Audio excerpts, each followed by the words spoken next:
राजा विक्रमादित्य ने अंधेरी रात में अपने कदम बढ़ाए।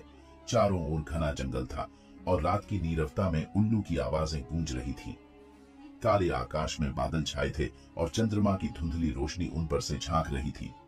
रात के इस गहन अंधकार में श्मशान घाट की ओर बढ़ना एक आम इंसान के बस की बात नहीं थी, लेकिन विक्रम ने दृढ़ता से अपने कदम बढ़ाए। उनके मन में डर का कोई नाम नहीं था, सिर्फ एक ही विचार था, बेताल को पकड़ना और उसे साधु के पास लाना। श्मशान के करीब पहुंचते ही हवा में एक ठंडक और गहरा सन्नाटा फैल गया। पेड़ों की डालियां अजीबोगरीब तरह से हिल रही थी, मानो किसी अनजानी शक्ति से चल रही हों। अचानक विक्रम को एक ठंडी हवा का झोंका महसूस हुआ। उन्होंने इधर उधर देखा। उस वीरान स्थान में एक पेड़ की शाख पर एक आकृति टंगी हुई थी, बेताल। उसका चेहरा डरावना था, आंखों में अजीब चमक थी और होंठों पर एक रहस्यमयी मुस्कान थी। बेताल ने हंसते हुए कहा, हे राजा विक्रम, क्या तुम फिर आए हो मुझे ले जाने? लेकिन याद रहे, मैं एक कहानी सुनाऊंगा और अगर तुमने बीच में ही उत्तर दे दिया तो मैं वापस यहाँ लौट आऊंगा। विक्रम मुस्कुराए और बोले, मैं तैयार हूं, सुनाओ अपनी कहानी। बेताल ने कहना शुरू किया। बहुत समय पहले की बात है। एक नगर में दो भाई रहते थे, सूर्य प्रकाश और चंद्र प्रकाश। दोनों भाई आपस में गहरा प्रेम करते थे और हर कार्य साथ मिलकर करते थे। परंतु एक दिन नगर में एक अजीब घटना घटी। एक अमूल्य रत्न जो राजा के मंदिर में रखा हुआ था, अचानक गायब हो गया। ये रत्न नगर की शांति और समृद्धि का प्रतीक था और इसके चोरी होने से नगर में हाहाकार मच गया। सूर्य प्रकाश और चंद्र प्रकाश को यह चिंता सताने लगी कि उनके नगर की शांति भंग हो चुकी है। दोनों भाइयों ने यह तय किया कि वे इस रहस्य को सुलझाने की कोशिश करेंगे। लेकिन जैसे ही उन्होंने अपनी खोज शुरू की, उन्हें कुछ रहस्यमयी घटनाओं का सामना करना पड़ा। अचानक रात में दोनों भाइयों को एक अजीब आवाज सुनाई दी। वे आवाज का पीछा करते हुए नगर के बाहरी हिस्से में एक पुरानी गुफा में पहुंच गए। वहां का माहौल भयावह था और उनकी सांसें तेज हो रही थीं। उन्होंने अंदर कदम रखा तो देखा कि गुफा के अंदर एक जलता हुआ दीपक था और उसकी रोशनी में एक छाया झलक रही थी। बेताल ने कहानी को विराम देते हुए विक्रम से पूछा, राजा, बताओ कि क्या यह निर्णय सही था कि दोनों भाइयों ने बिना किसी तैयारी के उस गुफा में प्रवेश कर लिया? विक्रम सोच में पड़ गए। कुछ क्षण के मौन के बाद उन्होंने गंभीरता से उत्तर दिया, हाँ, यह निर्णय सही था, क्योंकि अगर वे डर कर पीछे हट जाते तो उन्हें कभी पता नहीं चलता कि नगर में क्या रहस्य छिपा है। साहस वही है जो हमें अंधकार की गहराई में भी उत्तर खोजने की हिम्मत देता है। बेताल ने हंसते हुए कहा, अच्छा उत्तर दिया राजा विक्रम, लेकिन याद रखना, हर कहानी में एक गहरी परत छिपी होती है। मैं फिर लौटूंगा। इतना कहते ही बेताल फिर से अपने स्थान पर लौट गया और विक्रम को फिर से उसे पकड़ने के लिए आगे बढ़ना पड़ा।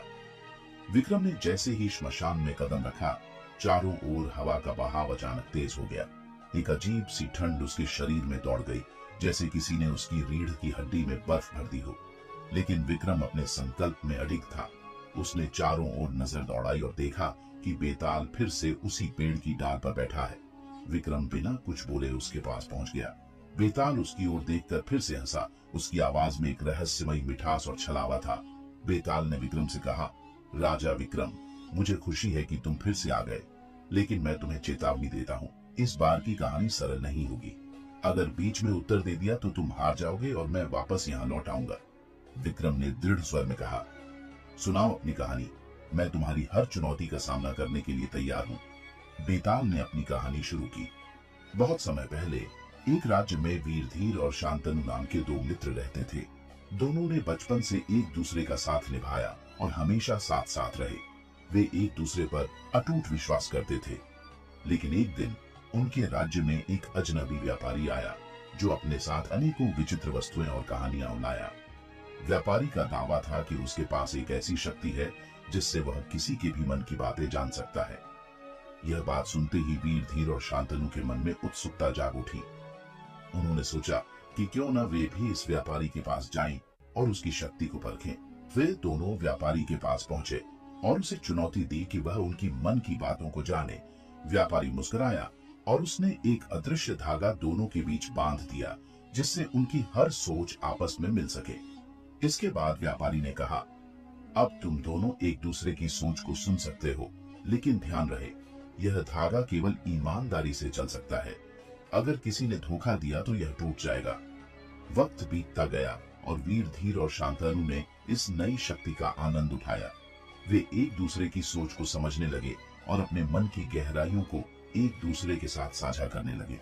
परंतु जैसे जैसे समय बीतता गया, दोनों में एक अजीब सा बदलाव आने लगा। एक दिन वीर धीर ने देखा कि शांतनु उससे कुछ छुपा रहा है। उसकी मन की परछाइयां बदलने लगी और वीर धीर को शक होने लगा कि शायद शांतनु उससे ईमानदार नहीं है। इस संदेह ने वीर धीर के मन में एक असहजता पैदा की।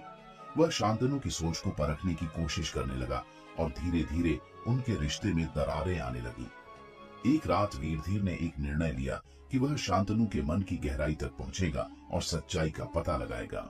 उसने व्यापारी से सहायता मांगी, लेकिन व्यापारी ने उसे चेतावनी दी, याद रहे अगर तुमने यह कदम उठाया तो तुम सच तो जान लोगे, लेकिन तुम्हारा यह रिश्ता हमेशा के लिए टूट जाएगा।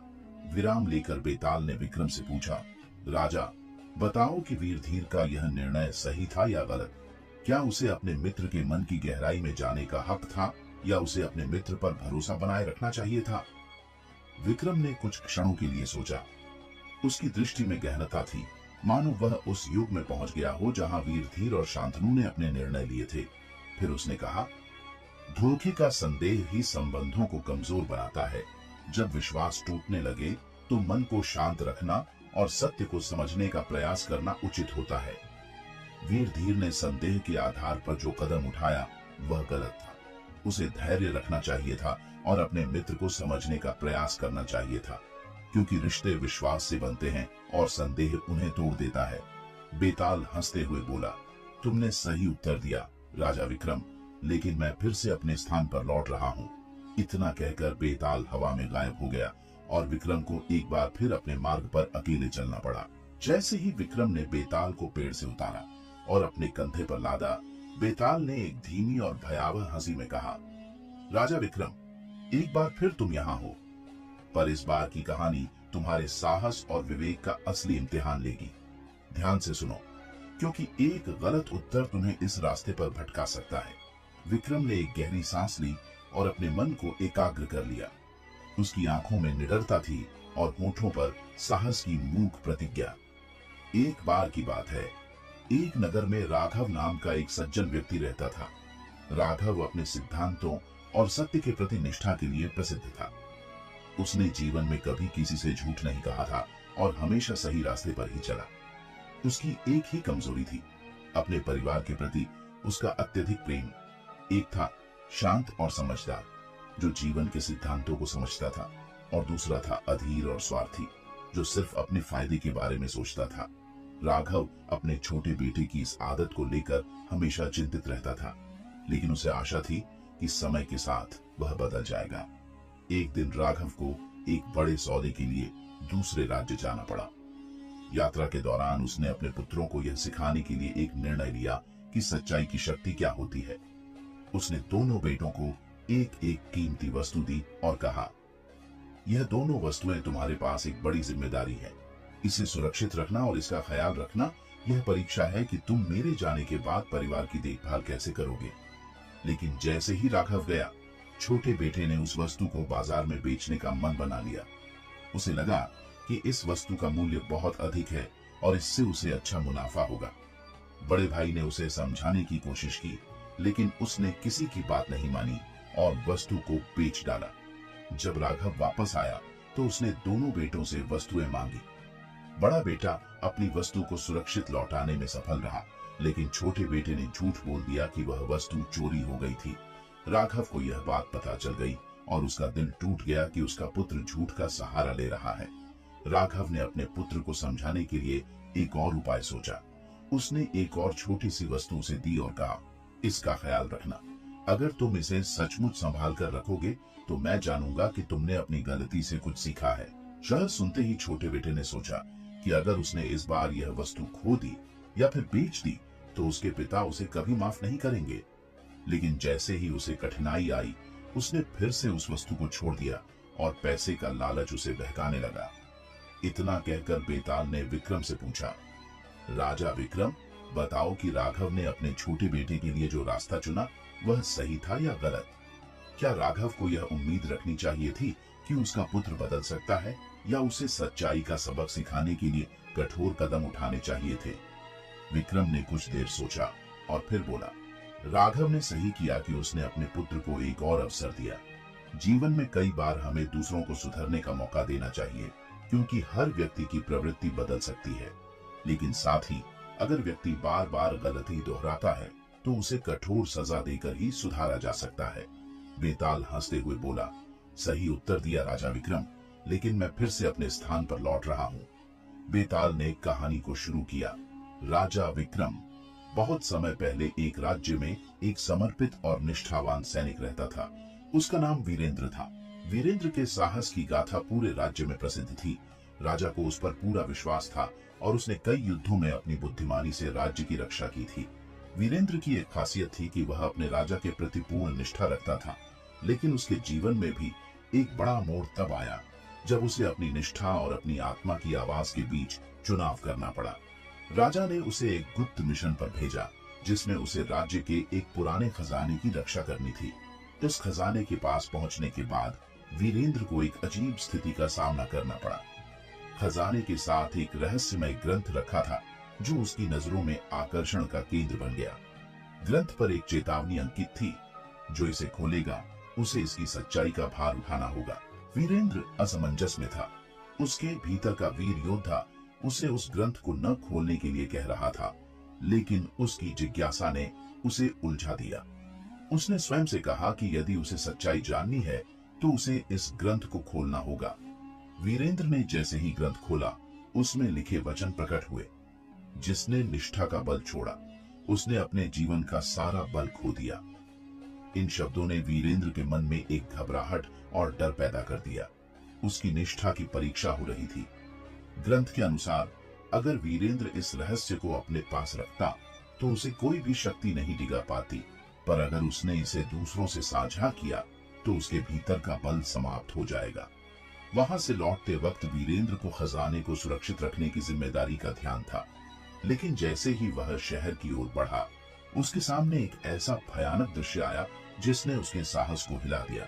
जंगल में एक तड़पती आत्मा ने उसे घेर लिया और उससे सवाल किया, क्या तुम अपनी निष्ठा को बलिदान करने का साहस रखते हो या फिर अपनी निष्ठा को सिद्ध करने का साहस रखते हो?